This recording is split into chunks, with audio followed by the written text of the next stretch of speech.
Hello.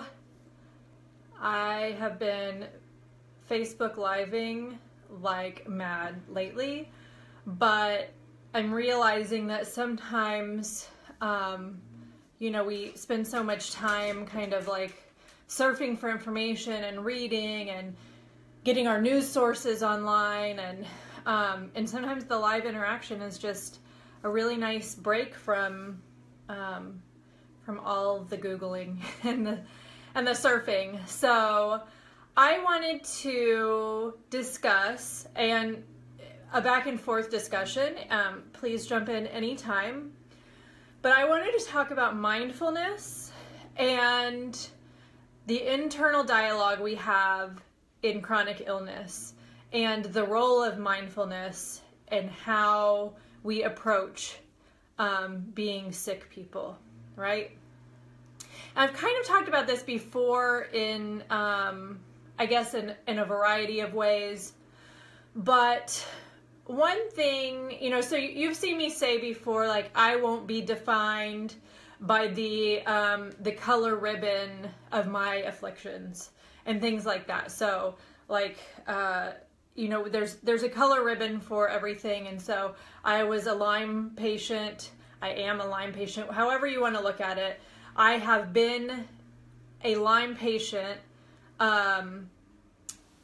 for years, and I have never really been willing to put that green ribbon on my profile. Now, does that mean that I'm not willing to be a spokesperson for autoimmune disease or Lyme disease or thyroid disease or any of the things I've been diagnosed with? No.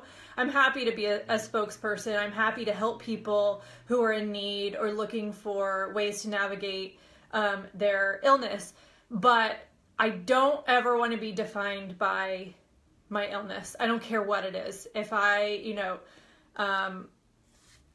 if I'm diagnosed with anything, it doesn't take over who I am as a person. That's kind of my my goal.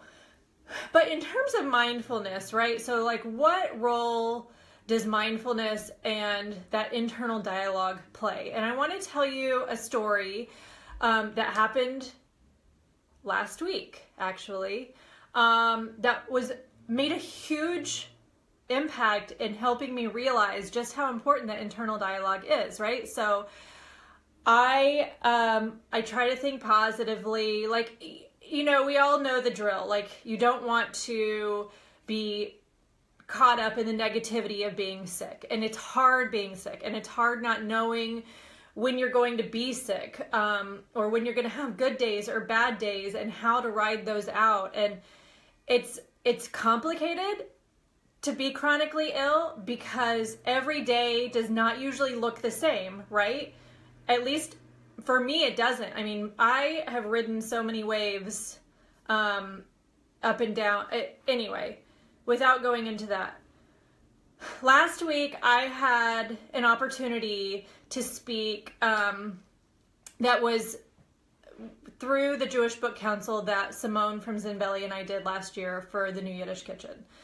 And so we went to New York, we pitched our book to the Jewish Book Council. There were a ton of representatives there who, listened to our spiel, literally our spiel, and then gave us speaking engagement opportunities. Okay, so at the time, I maybe didn't realize what I was getting into in terms of speaking engagements, because I don't really love speaking engagements, and they're not what I consider to be my best gift.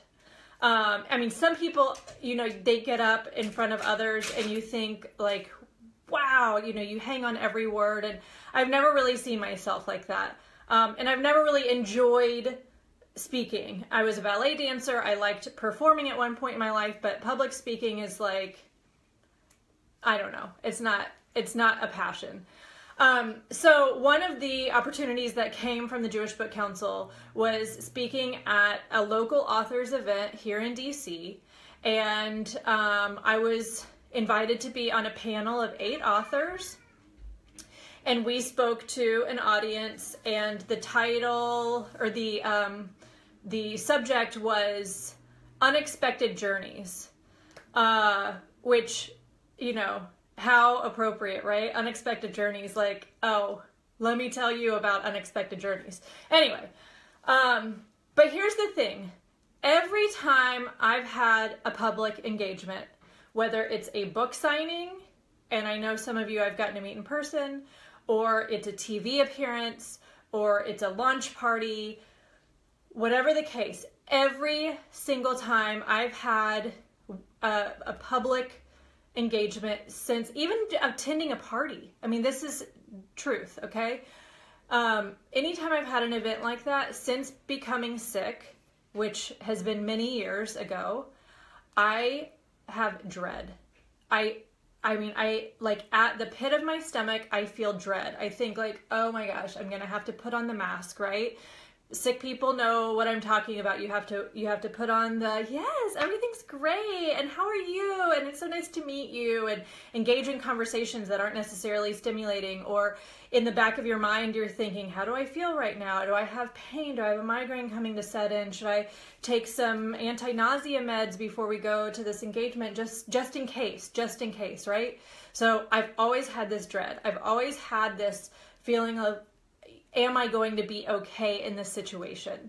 And it's such a helpless feeling, because when I have that dread and when I have this negative internal dialogue, I instantly give away my power, right? I give away my power to being sick. I instantly invite those feelings in and say, well, this is probably going to happen because I'm a sick person, and now I'm probably going to feel like cockadoodie when I'm sitting in front of this panel of people. And so I've noticed that as time has gone on, those feelings have not gone away. And it's, an insecurity or a fear, and I have let fear have a strong voice. And I recently decided that I don't want that. I don't want fear to be the dominant voice anymore, because I don't like the way that it makes me feel. But I have to change that. Like, I can't expect anybody else to do it for me. I can't expect a medication to do it for me. There are things that help, right? I mean, there are supplements that help, and there are prescription meds that help. But if my dominant internal dialogue is based in fear, then I am not going to be able to get past many things in life. I mean, so many things, right? Because there are a billion things that could provoke fear. But it's not so easy to just say, okay, I'm not going to be fearful. That's it. I'm not going to be fearful. So when other people try to tell you, just think positively. I don't understand. Those are the people who already have a positive internal dialogue. And so it's easy for them to say, just think positively, right? I mean, it's already their default setting. But my default setting used to be that, and shifted along the way until my default dialogue became fear and dread if I was put in a situation that was uncomfortable. So here's what I did to change my internal dialogue before this event. And I really worked at it, okay? And I mean, every day I was like a mantra, like over and over, broken record. So I would say every time I started to feel that pit of my stomach, like, oh my gosh, I have to be in front of people, right? I have to do that. I have to go. I have to, right? It's hearing those words, I have to, like it's an obligation that I don't want to fulfill. So I needed to change that. So my internal dialogue, I chose to be different. And that was every time I felt that feeling of like, I said, I cannot wait for this opportunity that has been presented to me. I am so looking forward to connecting with other people and meeting new ones. I can't wait to use my voice for the good. So I just found different pieces of dialogue that fit with how I wanted to feel. Does that make sense? So instead of just letting that gut feeling like, oh, this is going to suck and I'm going to hate it and I'm probably going to have a migraine and people are probably going to think I'm stupid and like all of these things that I made up on my own. I've never even had an experience where I sat in a room and people were throwing rotten fruit at me, right? Like that's not even real. But in my mind, I'm creating this scenario of all these terrible things. So I changed it to, I'm really looking forward to this opportunity. I can't wait to connect with like-minded people, and I can't wait to use my voice for good. And guess what? And I mean this when I say I was not nervous on the ride downtown. I was not nervous when I woke up the morning of the event. I was not nervous when I sat in front of a room of people waiting to hear me speak. I was not nervous as I interacted with all of the authors around me. And afterwards, there was none of that like adrenaline overload, like, oh, finally I survived it. None of that. I really changed the internal dialogue in order to produce an event that I wanted to manifest. So, this is not easy, and it's even harder for people like us, right? If you have chronic pain, and I'm not talking to people who don't have a major ongoing thing, because a lot of people do not struggle, you know, they look at a vacation and all they see is, oh girl, I'm gonna be relaxing on the beach and I'm gonna drink a Mai Tai and it's gonna be awesome and I'm gonna have the best time. And do you know how I look at a vacation? Oh my gosh, I hope that I'm gonna be okay in the 2 days that it takes to get us there, because I can't fly yet because I get so sick from flying afterwards neurologically that we have to drive. So I hope I'm gonna be okay in the car ride down, because I need to make sure that by the time we get to the vacation, I can enjoy the vacation and really relax and soak it in. Okay, this is my internal dialogue. This has been my internal dialogue for years, regardless of what we're doing. It could be the best day of your life, and I'm sitting there thinking of, how am I going to feel? What's going to happen? Do I need to take some medications with me just in case? And what are all the things that could go wrong? Because I know what it feels like when they go wrong, right? So in a healthy person, they're just like, shoo, once I get past the packing, I'm going to get on that plane, I'm going to have a good time. But that's not how I feel. I haven't felt, but this is how now I'm going to feel. I have a vacation coming in June, and guess what? I am going to have the best time, and I am going to relax as soon as I get in the car to go, because I know that everything is going to be okay, and I will repeat my mantra, and I will manifest that. And sometimes it really comes down to, you have to believe it to receive it. And listen, I am not going to be anybody who writes a self-help book. I'm not going to be somebody who, you know, becomes an expert on you know, whatever. I mean, like, this stuff is hard and it's work, and I'm not an expert in it. But what I can tell you is that I know what it feels like to be where you feel like you have no control over a situation because your body is all over the place, right? And it's different than like, let's say, when you're broke, okay? Because I've been broke too. But when you're broke and you're able-bodied, then you kind of know, hey, I can turn this situation around. It really sucks to have no money, but ultimately I feel good, and I'm going to get a job, and I'm going to pay my bills, and it's all going to work out, right? This is different, because when you have chronic illness, you don't have that default of everything's going to be okay. It doesn't feel like that. It does not feel like that naturally. It is something that you have to create in order to feel that way, because your body is telling you everything opposite of that. Your body is telling you this is not going to be okay. Your body is failing you. You're going to feel like crap. Your vacation's going to be ruined. You're going to be embarrassed in front of these people because you have to put on your mask, and you're not going to be very convincing, right? These become the internal dialogue of somebody who is sick, and it's not our fault. And that's the other thing, is it is not a reason to blame and to belittle yourself even more. So when we become victims, then all of a sudden, the self-esteem gets involved, and then it's a spiral of negative feelings and events. And being chronically ill is very physical, but it's mental. And if you don't believe that part of being chronically physically ill is partly up here, I'm not saying we create it. I'm saying that if you don't think that it gets in here and messes with you, then I think you're wrong. So believe it to receive it, right?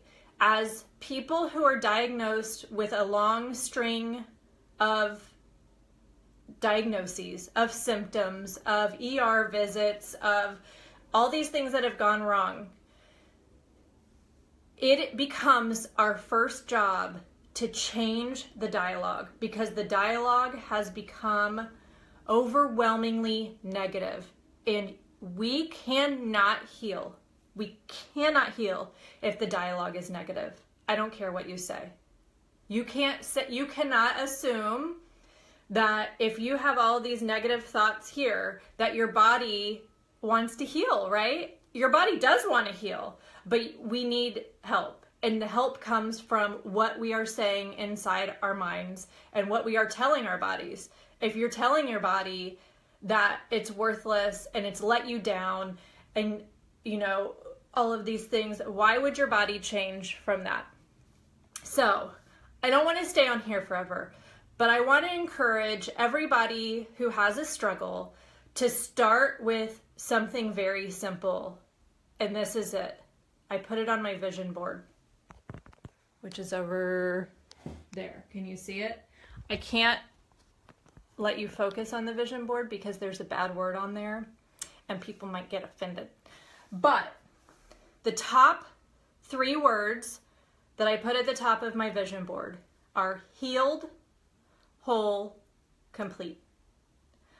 And I want everyone who is suffering right now, everybody who has had a rotten year, a rotten month, doctors who haven't been helpful, 2 ER visits without an explanation, whatever it is, I am healed, I am whole, I am complete.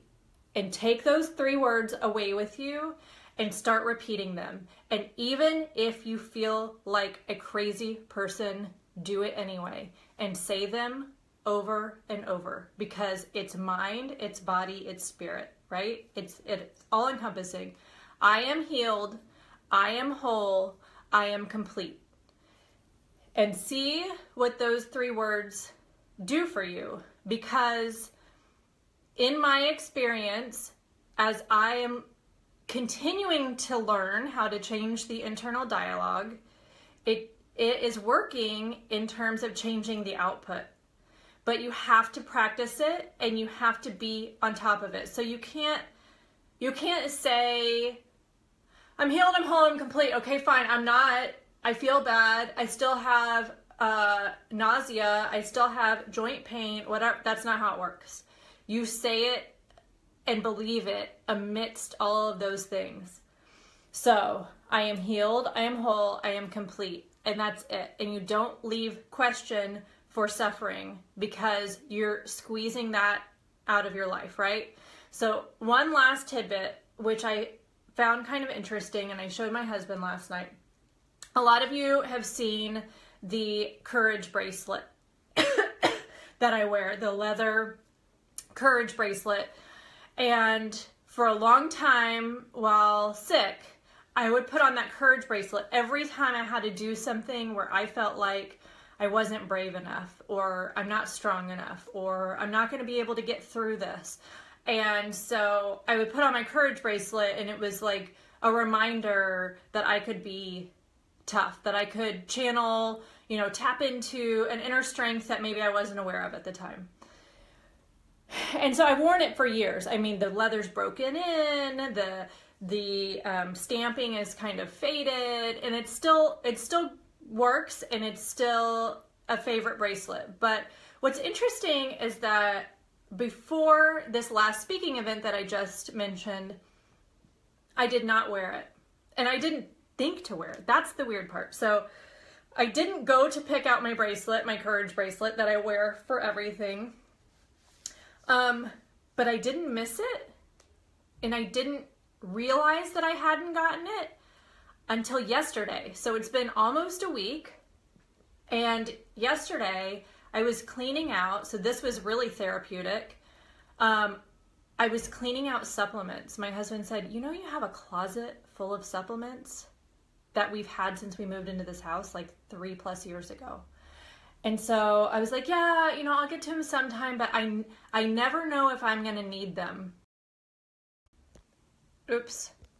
I never know if I'm going to need them. And I was holding on to that, right? And I still take supplements. I mean, I like supplements. I think they're helpful. I'm keeping them as part of my... Sorry, somebody's calling. I had this long list of supplements that like maybe I would need one day, right? So I go through my closet, the medicine closet, or the like linen closet, and I'm talking like boxes of supplements. These were expired since like 2013, 2014, and I was holding on to them. I was holding on to probably thousands of dollars of supplements that I had bought over time trying to heal. And just trying anything, right? Like, oh, I saw this on, you know, a Lyme support board. I better get that one, and I better get this one. And soon I have this like ridiculous amount of supplements, most of which I couldn't even tolerate because I was so sick that, anyway. What I came across in my box of supplements that is now going into the trash, all of them, except the ones that I currently take, but I'm not holding on like a security blanket to these other ones. Here's what I found. I know it's backwards. Extraordinary. I bought this leather cuff bracelet also years ago, but I never wore it. I only wore my courage bracelet. And something is shifting. And something is shifting since I started the internal dialogue of positive manifestation. And so maybe there was a reason that I didn't need my courage bracelet, but now the message is changing. It's changing. I feel differently about a lot of things because I'm changing the story that I'm writing in my own head. And so I just wanted to talk about that for 2 seconds, which is never 2 seconds with me because I have a big freaking mouth. But I want to encourage all of you to change the story in your mind, because whatever story you're telling yourself, if you wake up every day and you say, yep, I'm still sick, I'm just going to stay sick, and this is my destiny, and there's nothing I can do about it, and nobody can help me, and I will forever stay sick because this is what I'm meant to be in life, then you are writing your story and you are helping to keep yourself in that situation. I'm not saying that sickness is entirely mental, but I'm telling you that what you are telling your body through your thoughts is very real and very powerful. I know, Christy, it's hard. It's hard. It's hard. It's all hard. And the mental part is one aspect. The physical part is another aspect. And then I think there's an aspect that it's not even tangible. We can't even tell. It's where it all connects, and it's soulful and it's ethereal and it's all of these things. But ultimately, we have to change our own story if we've been down in this bad place. It is hard when you feel bad. 100%, Heather. 100%. It is hard when you feel bad to see that there's any reason that it could be different. And why would we deserve it to be different? Because obviously this is our lot in life, right? I mean, I know all the thoughts. I know them. I lived them. And I'm still probably going to have days where I'm there with you. But I also know that the 100%, the story you write for your life starts here. And here's how I know this, okay? here's another example, and then, sorry, I have to plug you in. I have to plug you in or I'm going to lose you forever, okay? Here's how I know. You can see my office. See my pretty office? Here's how I know that, I just lost my train of thought. Dang it. Oh, here's how I know that manifestation of beliefs works. Aside from the fact that I just had a great event that I was telling you about, here's something else. I did not really have doubt when I started my blog, even though I wasn't even doing it for other people. I was doing it for me, but I didn't have the insecurity. It was just kind of like, I'm going to put this out there, see what happens.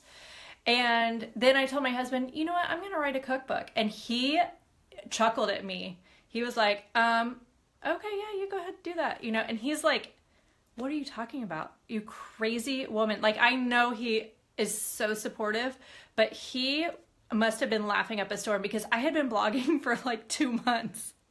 Or I had been on social media for like 2 months. I'm like, yeah, I'm going to write a cookbook. And that's the thing. Like, I didn't know how it was happening or how I was going to do it. But it was the fact that I felt so strongly and positively about it. I just knew I could figure it out and make it happen, right? I mean, you can self-publish these days. You can do all these things. So regardless of if I had been picked up by a publisher or not, like, I would have been able to manifest it somehow, some way. And then I decided to start Legit Bread, right? So after 4 books, and then here comes Legit Bread, and I'm like, yep, I'm going to do this. I don't know how I'm going to do this, and I have no clue what I'm doing, but I'm going to do it. And I did it. So that's the thing, is if we can think about our bodies and our health the way that we think about manifesting other things that we're really passionate about, right? I mean, think about something in your life that you feel like so certain about. So certain, like, yep, gonna happen. No matter what, gonna make this happen. If there's something like that you've been able to put that energy into and make happen, then believe that you can put that same energy into mindfulness and internal dialogue to help with your body and how your body is responding to things. Because if we set the expectation here, then there is a filter down. I mean, science, it plays a role here. Scientifically speaking, like, there is something that happens with thoughts and hormones and how it all gets channeled into the rest of your body. But enough of that. I don't want this to be a blah, blah, blah session that bores you to tears, but I did want it to be something that maybe makes a difference because Tina, I hear you. Pam, I hear you. Christina, I hear you. Heather, Christy, everybody who's in a bad place, I'm with you. I know it. Like, I know it as a sufferer. I know it as a hopeless person. I know it as somebody who used to beg to die because I did not think I could get better. And I still have work to do. But now I realize that some of the work is not the dietary aspect where I've been putting so much energy for so long. It's the rest of it. And it's real and it's helpful. And if you, hi Lou, I bet it hits home for you. You know exactly what I'm talking about. So yeah. And Lainey, that's awesome. I'm so glad it was good timing for you. Anyway, channel this right here, okay?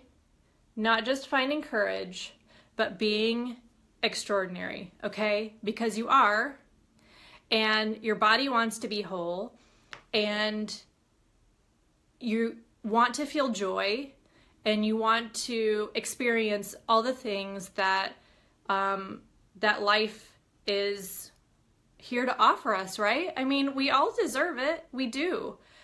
And so I am working on rewiring my brain, and I believe in all of that. And we can go into this another time about neuroplasticity and how you actually can break these connections in your brain, how they're wired to think these thoughts, right? So you think about vacation and you already have this thought created that, oh, vacation equals doom, vacation equals doom, vacation equals doom. And you can rewire your brain. Neuroplasticity says you can rewire your brain to break that connection and make a new one. Physically, scientifically, you can make a new connection in your brain that says vacation is relaxation, vacation is joy, vacation is feeling good and spending time with your family and enjoying the moments instead of feeling like, how am I going to get through this moment, right? It's different. Like, surviving the moments is so different than enjoying the moments and not thinking about the moments. Like, when you have to think about the moments, then you're lost in it. Yes, Lainey, I am all about the bracelets, but I love that I've upgraded. Okay, extraordinary. So I've upgraded from courage to extraordinary, because we're going to create something way better than just finding the courage. We're going to create something that is fantastic, something that we can't even remember what it feels like to feel that good. That is what we're doing. Okay, so I will sign off before I talk your brains off, but work on it, focus on it. Internal dialogue. What is the message that you're sending yourself? And is it the one that you would tell somebody that you love? That's even more important. If you are sending the message internally that you would never dream of telling your mother, your child, your best friend, your favorite person in the world, if you wouldn't tell them that message, then you should not be telling you that message. That is for sure. Okay. Heather, these are Good Works bracelets, and you can find them online, and they change the message sometimes, but different colors and different things. So thanks, Corey. Hi. All right. Y'all have a good day. I have to do some other things, and I have a new business venture that I'm starting, and my person is here to do a new business venture. I know. I'm crazy. I warned you, people. I warned you. Anyway, let's meet back again, and we can do some more chit chat, but until then, I will see y'all later. Okay, take care. Bye.